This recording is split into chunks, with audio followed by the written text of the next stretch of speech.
Basically, question to Hamza, I guess.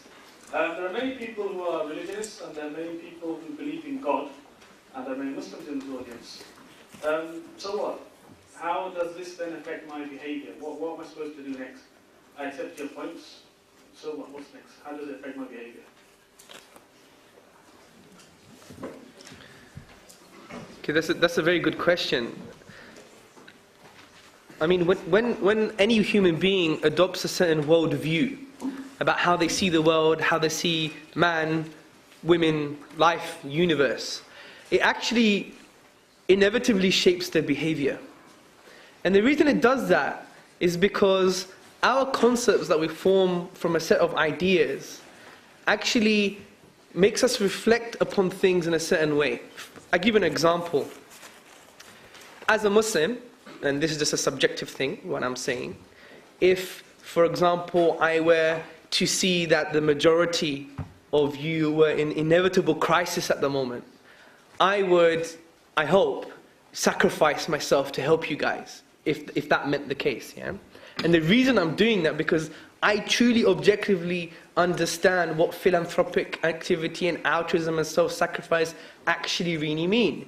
Because from the Islamic worldview, we do all our actions for the sake of God.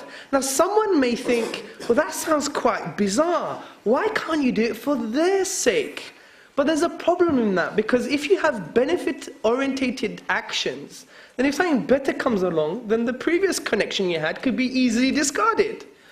And that would also show that human beings have extrinsic value, not intrinsic value. Like extrinsic value means money you can use for an end, to buy something. So it has external, extrinsic value. But I believe things have intrinsic value because God exists and because what God says about humanity and life and the universe. So I would be able to do that. Do you see my point? So that's a specific example. Similarly, it also shapes our political view. Peter Kay talked about that he is a liberal, which I don't want to build straw men, but my personal understanding of what a liberal is someone who adopts a basic philosophical premise of individualism. Because if you see the European history, when the Catholic Church used the coercive arm of the state to oppress thinking and the masses, and there was huge wars, you know, the 30-year wars, the 80-year wars, the massacre on St. Bartholomew's Day, etc.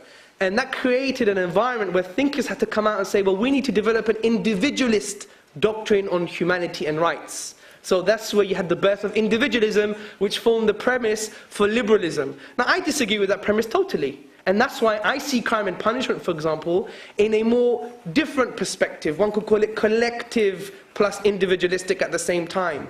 Whereas a liberal perspective would say, oh my God, cutting the hand of a thief is so barbaric and wrong. Without having a nuanced discussion and say, well, the basis for your philosophy for crime and punishment is individualistic. You just see the human being as sovereign with hardly any attachments, philosophical attachments and obligations to society. I see it differently. My worldview is different. I see society as an integral whole. My actions affect society, and society actions affect the individual. Hence, crime and punishment will be different. And that's why we should always understand our worldview. And the question is a great question, because adopting a worldview and perspective has huge implications. And the ones that I've just given you hopefully were more practical. Thank you.